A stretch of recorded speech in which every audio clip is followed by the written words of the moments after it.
Welcome to Upwards, sponsored by the Microsoft Aspire Experience, where we share stories and insights to help you grow 1% better in your personal and professional life every episode. Here are your hosts for today's episode, Alex Kessel and Jake Hewson.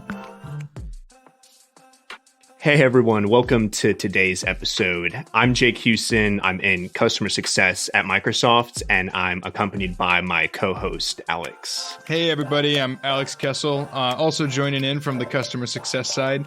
We're really excited to have Patrick Lyons on the show today. He's dropping some amazing tips that I think everybody will really love on just how to kind of get started on some life transformation. So get ready to hear his story and what he's been through. It's going to be pretty awesome. Roll the episode. Patrick, welcome to the show. I've been wanting to chat with you for a while. We're so glad to have you here because I think you've got some great stuff to add in. Thank you for the intro. I'm happy to be here and excited to chat with you guys about really everything you got going here. Sweet. Well, to get started, why don't you tell us just a little bit about yourself so that folks who are listening in kind of get a beat on where you're at within the the Microsoft ecosystem and what you're doing, what you're loving right now.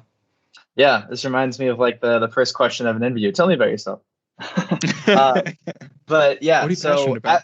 At Microsoft, I am part of the devices organization, and my role specifically is within mechanical sourcing, which basically involves buying mechanical components for our hardware devices and owning the strategic relationships with our suppliers, which involves maintaining cost, quality, continuity of supply, and compliance across our supply chain, which is very global and in the scale of like millions of devices. So it's a very complex thing, and it's really cool. And that stems from my background in mechanical engineering, which is what I majored in college. But completely outside of that, I do a lot of other stuff entrepreneurially. I am a business owner in the fitness coaching space, and I do a lot of things within social media. And so I'm sure we'll talk more about that as we go. Yes, not very busy. I see. You clearly nailed the interview. That's awesome. I mean, there's so many things there, but first, can you ship us a Series X? Is that within your hardware realm? Unfortunately not, dude. Like, we even have people on our team who want it for their kids. We have suppliers who are like, yo, can you get me one? And it's just like, it's a good and a bad problem to have, where it's that in demand and we don't have the supply yet. Cool. It's a very good problem to have. I did have just with you mentioning everything that you do, one of the topics that we wanted to talk about was just essentially time management, productivity, because some of what you offer in this space is just pretty interesting. To balance everything that you just said, you've got to be pretty on point with your time management. And I once heard you say something along the lines of how you spend your Saturday is your dream life, right? And this idea of how we choose to spend our time becomes, our real dream life as opposed to what we just aspire to be. Can you elaborate on what you mean by that and what that process of starting that decision making and realizing that that's true? Can you just tell us a little bit about that journey for you? Yeah, so it definitely wasn't something that I realized instantly. It happened within the last year, especially because I'm writing my first book. And as I was writing the book, I had this reflection where basically the premise of the book is establishing a more successful life through habits. And I define success very explicitly as happiness, fulfillment, and health while helping others. And so with those key pillars, happiness, fulfillment, and health, I reflected on my own life and looked at the places where I'm able to achieve those things. Where and when am I the healthiest, the happiest, the most fulfilled? And I identified like 9 or 10 key things in my life that I either enjoy the most, or I'm the happiest, or I'm the healthiest, those pillars. And I started asking myself, like, okay, if I'm able to identify explicitly, like, these are the things that I want to be doing with my life, why am I not doing them already? Maybe there is a roadblock. Yeah, maybe there's, you have this 9-to-5 job and that prevents you from traveling to Europe every day of the week. Like, obviously, I can't just like go anywhere in the world. So, maybe that's more of a long-term thing. But things that can happen in a day or two, or that you could at least practice habitually, a little bit each day or a little bit each week, I really asked myself, like, why am I not doing these things already? And I realized that it was completely within my power to do so. And so I just started instituting habits, whether it was on a Monday through Friday basis or every day of the week or just on the weekends. But to your point that you made earlier, Saturday and Sunday are basically the days where you have the most time. And it is when you have the least ability to make an excuse that says, I can't do that thing. And so I really started taking that to heart and taking advantage of the time that I have, because everyone has 168 hours in the week. If you're only working 40, 50, 60 hours a week, you still have over 100 hours left. Granted, you need 8 hours of sleep a night. Hopefully you're getting that. And if you're not, you probably should be, because that contributes to the health pillar. But even outside of that, you still have more than 40 additional hours outside of work and sleep. It's like, what are you doing with that time? And so now I've just really capitalized on taking advantage of that time to where when I get out of my Microsoft workday, it's not like I'm tired or that like I am just like, okay, what's next? It's like, no, I'm stoked because I have another like 8 hours of the day that I get to do whatever I want with. And I take advantage of it every single day. So that's my mindset. There's a follow-up question to that just pops in my head immediately. You know, you said you can't go to Europe every day, right? Because we all have responsibilities. I get that. Yeah. Wish I could do that. But I mean, hey, working remote, right? But the question that I have is, what habits did you have to set yourself up for? Like I could say, I want to, maybe start recording stuff more frequently, content creation online, or maybe I want to start working out more. Obviously that requires either equipment at home or like me just learning exercises or going to a gym, right? Did you have to set yourself up for any habits in particular that were like a stretch, or did pretty much everything you decided to do right out the gate was just simple things like be here, do this? So I would say, at least at a foundational beginner level, nothing required me to like gain a new skill set or to do something that I'd never done before. But there were certainly things where I had to adjust because I wasn't doing them at all before, and now I'm doing them. Like as an example, this is one that I haven't done nearly as much with habitually yet, but I plan for it to become this way. And this is acting. So like acting is something that I did growing up from basically first or second grade through second year of college. So like more than 10 or 11 years of my life, I was doing acting. And so like that's already a skill set I have. It's already something I know I'm passionate about. And as I was reflecting on this ideal life principle, I was like, I would love to be doing that more. And so I did start applying to a bunch of agencies, and I did start filming a bunch of like acting audition reels to submit to those. And so like that was something that was a bit out of my comfort zone, but it still combined skill sets I already had. I knew how to act, I knew how to talk on camera, I knew how to film stuff, I knew how to edit stuff. And so it's like I kind of was able to put those things together. But now moving forward, assuming that my future acting agent is able to start getting me gigs, I will definitely be like habitually filming auditions. But outside of that, there is training for acting. Like even in this virtual world, there are acting training classes where I totally could just, hop on a Zoom call or an individual Skype session or whatever it is and learn some more about acting and get better at that.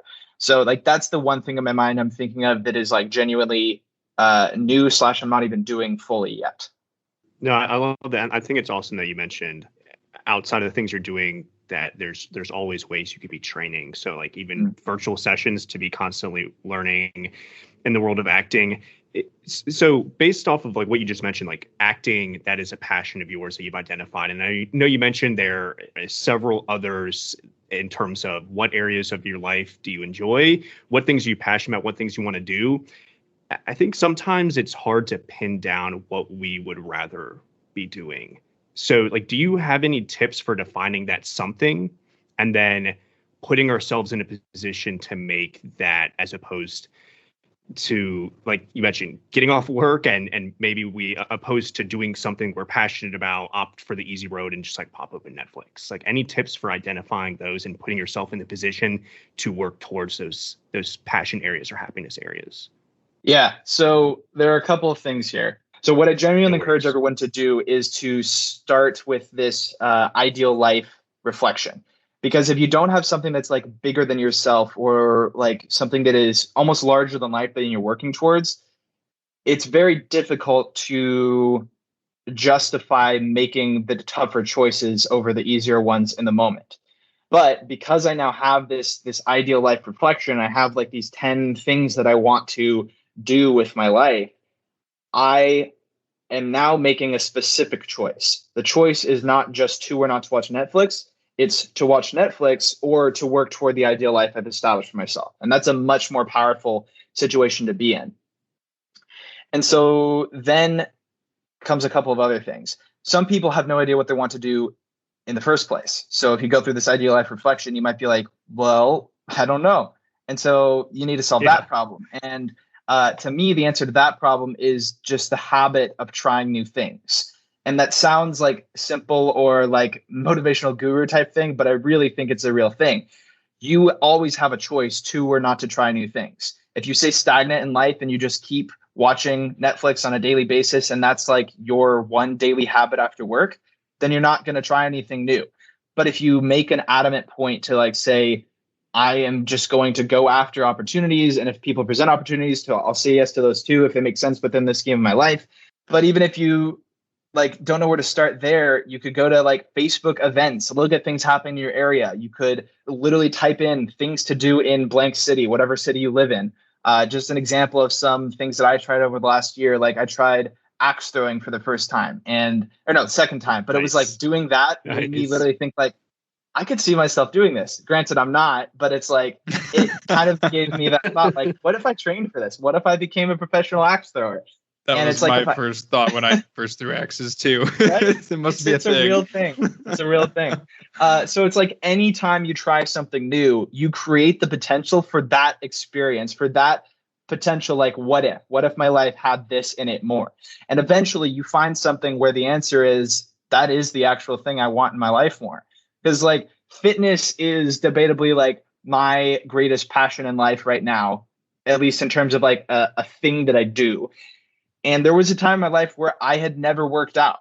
And that means that there was a first time, and that required trying something new. Any person in the world who has become like the most successful at what they do once had a time where they'd never done the thing that they're now known for. Michael Jordan had once never dribbled a basketball in his life. He'd never even seen a basketball until the day he did.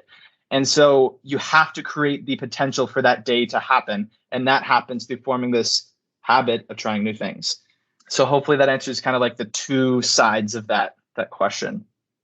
I think that's incredibly powerful. See you, Patrick. We can finish this podcast now, man. So I think we're good to go. Yeah. That was an awesome answer. That was awesome. Yeah, Patrick, I think that's so powerful to think about creating. You said create the potential for that event to happen, to make this a what if. And I think that, a mentor once put it in the way of, you need to seek clarity before you can dive into really becoming excellent, to becoming a master at something. But the only way you can get clarity is if you understand that this is or is not something that you should do or want to do or can do, or, down the line. So I think that's awesome. But, considering that you have gone through this cycle with several different things of, let me create this moment of, I might be able to do this, and I'll dive into it and put the work forward and make it a habit. How has your view of yourself shifted as you've grown? Because I know that starting certain projects for myself and, and talking with Jake here, you kind of think, oh man, I'm not qualified for this. I'm not, all these things that stop you from taking that first step, to now you've been working on this stuff for over a year. I mean, you're writing a book. How has that affected the way you view yourself and your journey?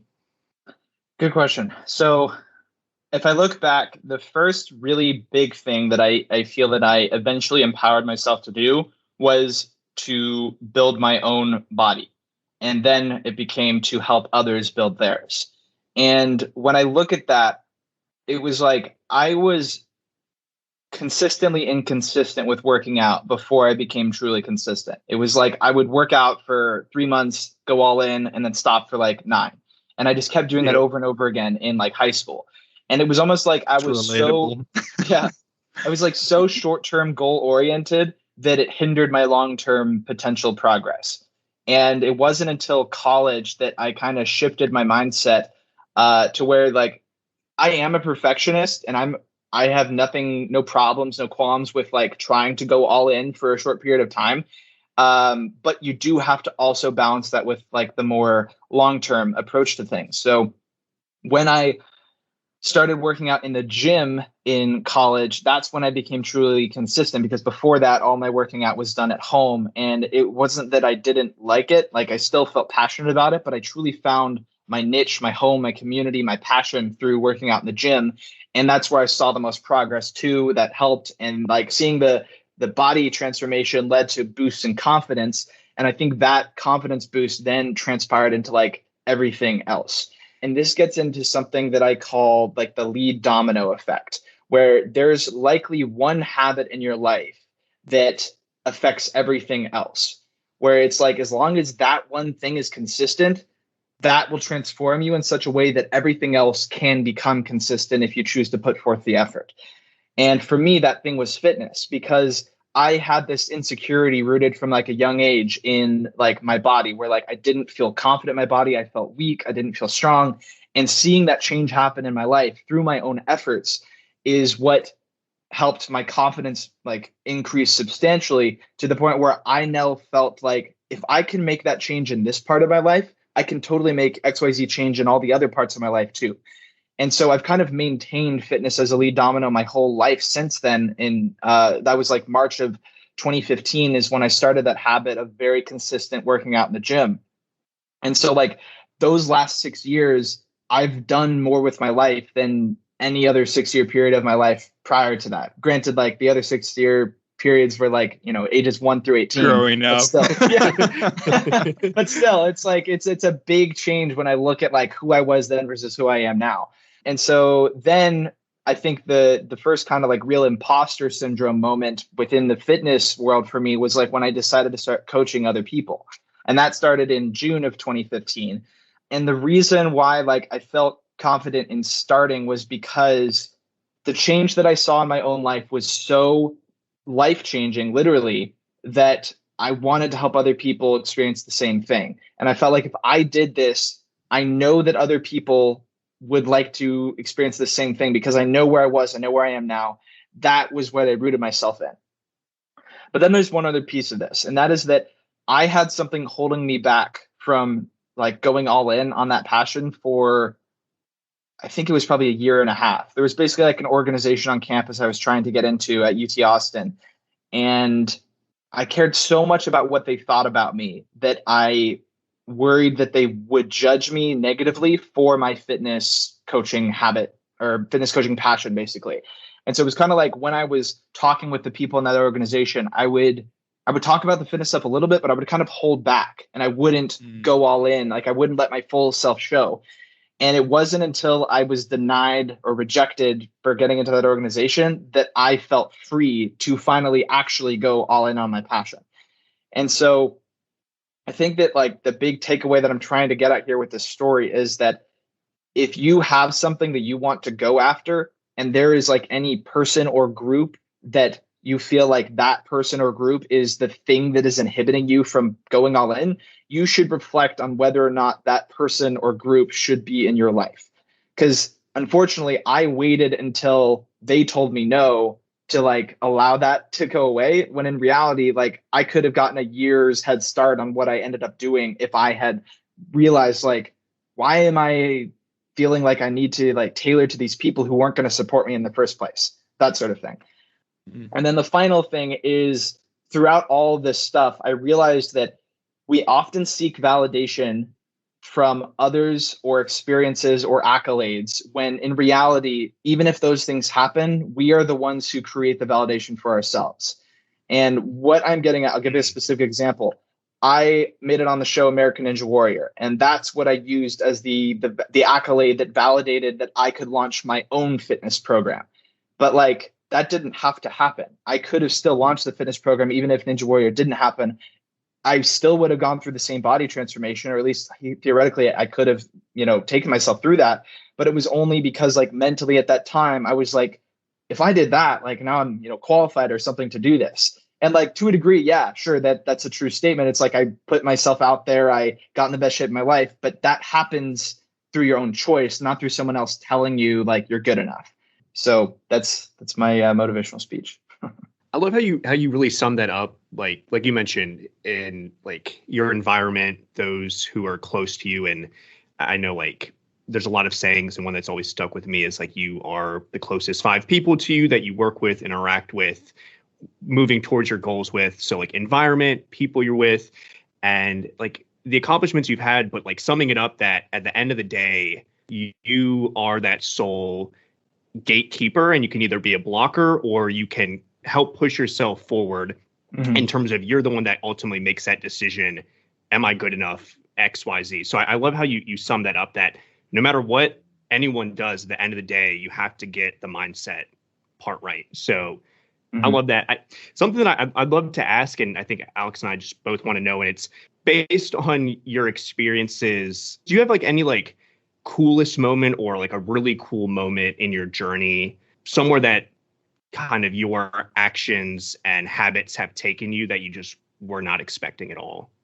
I mean, in a way, Ninja Warrior was one of those things, because it was like a thing that was a dream as a kid, and then it came true. And that was definitely a result of habits. But other things are more of like one-off moments with clients that have been really, really cool. Because like fitness coaching is definitely my greatest passion right now. And I can't see myself stopping anytime soon. And so like some of the greatest moments are like ones I get to share with my clients, where they see a transformation that they've sought for so long and never thought that they were going to be able to make it happen. Where it was like they were able to like look at themselves in the mirror and like be happy with who they saw. Because like that's such a like a deeply rooted thing in so many people, where it's like they have that insecurity. Like I had that as a kid. I had it like way younger than I think anyone deserves to have it. But it's like I've been there and I know what that's like. And so if anything, it's just that it's like being able to relate to people on this deep level, where like I feel comfortable sharing myself with others. And I also feel comfortable trying to help people get to like what it is that they want to achieve. So more than anything, it's that. I love it. It's beautiful, That's man. awesome. So I do have a question. We've covered so much great material here with, choosing to make the one step, to take the step forward and try something, to make sure that we're doing it for our dream, not for anyone else's view of the accolade or to fit in there. But what is something somebody can do right now, right after finishing this episode, to start this journey for whatever it is for them that they need to start honing in their life? What is one step towards kind of mastering yourself in this sense that you would recommend? So I'm going to give kind of a quirky but real answer, and then a little bit deeper answer. So the quirky answer is take a cold shower tomorrow morning. And the reason I say that is because it gets you through a habit of being comfortable with being uncomfortable. Taking a cold shower for most people is one of like the least desirable things you can do, but at the end of the day has absolutely no harmful effects, and if anything only has beneficial. Studies have shown that it boosts energy and can reduce your number of sick days by 1 day per month, meaning that like if an average person got sick 12 days per year, they would effectively go down to 0. I haven't been sick in more than 2 years. Whoa. I don't attribute that solely to the cold showers, but it's definitely a piece of the equation. I've taken a cold shower every day for like almost 2 years now. So that's one thing. And it's like, I remember when I started the habit of taking a cold shower, it was just something I dreaded every day for like a couple of weeks, where it's like, I'd literally stand outside the shower, like, I want to do this. And then I would just like, I would literally count to 3 in my head. And as soon as I got to 3, I had to go under the cold water. And that was this great way of overcoming resistance, mental resistance on a daily basis, that then kind of made me feel empowered to overcome resistance in other places. So that's answer 1. Answer 2 is go through that simple thought exercise in like a couple minutes first. Like you can have a deeper reflection of like what you want your life to look like, but just ask yourself like, what's one thing I want to improve in my life? And then break that macro into a couple micros. So like if you have the desire to like lose weight, get fit, feel healthier, feel better, feel more energized, that's a massive undertaking, and that's kind of intimidating. But if you break that down into a couple of key things, it becomes a lot more manageable. Maybe it's like, okay, if I want to do those things, I need to exercise more, eat healthier, sleep more hours, drink more water. Then you're like, okay, I now have like one tier down. What are the actions within those things? for exercise. Maybe I just want to go for a 20-minute walk every day this week, and I want to go to the gym 3 times this week.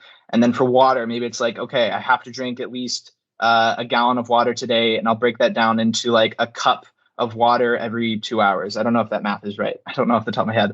And then sleep is like, you have to give yourself a definite cutoff time where like, all right, I'm going to go to bed at this time so that I can wake up 8 hours later and still be, ready for work. And then the final one was diet. If you just say eat healthy, that's way too generic and broad. Break it down into a couple of simpler things.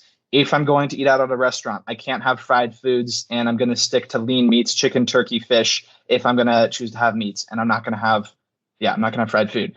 And if I'm eating at home, I'm going to use minimal oil with a focus on whole plant foods, fruits, vegetables, grains, legumes, that sort of thing. So that's my advice. Cold shower and reflect on one thing you want to make better in your life. Man, Patrick, I this episode, you fit so much good information into such a short time frame, but I know I personally am stoked to learn more, and I'm sure a lot of people listening want to, like, where can anyone that's listening learn more about any of the things you talked about, or even just the things that you have going on in your life if they want to learn more? For sure. So right now, the place where I share the most information pertaining to like all the stuff I just said is just my Instagram page. I've made I think 1,300 plus posts there now, and more than half of those are basically attached with a full essay that I've written. So you can think of it as like you got access to like 800 essays from me if you want to learn more about really the science behind anything, motivational stuff, fitness stuff, all that. But hopefully within the next 8 to 12 months, my first book will be launched. I'll definitely be sharing that through my Instagram. And my Instagram is just at Patrick Lyons. If you're interested in the fitness coaching stuff I have, you can totally shoot me a DM through Instagram there. And then I also have my YouTube page, which is like kind of a mix of information and entertainment. And that's just my name, Patrick Lyons. And really any platform you look at this point, just Patrick Lyons. Patrick Lyons, everybody. I feel like we just got a masterclass in growing personally and a fitness coaching lesson all wrapped up into one here. Heck yeah. Thanks so much for coming out, Patrick. We really appreciate having you on the show. Absolutely. It was a blast. Thanks for having me. Man, Alex, that was a great interview. Truly. What I think stood out to me, among many of the things, was Patrick's emphasis on just getting out there and trying new things. I think it's something that's so simple, and I think it's something that it's broad, but it takes away a lot of excuses, just the simplicity of just get out there and experience and try something new. And the reason it stands out to me is because, like you even mentioned during the interview, you have to just get out there and experience to figure out what you do like, if it's worthwhile pursuing that passion and turning it into something more. But I also think just in general, regardless of trying new things to find an overarching passion or something that you really want to build your life around, I just think it's healthy to try things in life. And I think it was helpful that he said break it down until it's actionable, right? Take the macros until it's something you can do. I think one of the biggest takeaways for me was just the cold shower. Wake up, jump into a cold shower, something that no one wants to do. I hate cold showers. Yeah, I mean, everyone does. I'm sure. Well, unless you don't, but I guess, c'est la vie. But his reasoning for it was excellent with the overcome something uncomfortable in your day right away. And then that empowers you with the mental energy and the mindset to go tackle other things in your day. I think that's incredibly powerful. I think I've felt that before. And, just knowing that it's not about being capable of doing everything else throughout your day because you're growing. Just do that one uncomfortable thing at the beginning to set the rest of the day off straight. So I thought that was an awesome bit from him, but so much of that was great. Hopefully everybody listening enjoyed the show and has something that they learned that they can take away from, and more importantly, something actionable so that they can grow 1% better. Hey, again, thanks so much for being here, everyone, and we will see you for the next episode. Thanks for listening to Upwards. Be sure to subscribe on your preferred podcast platform and leave us a review. Learn more about the Microsoft Aspire experience at aka.ms/Microsoft Aspire experience. We'll catch you next time on Upwards.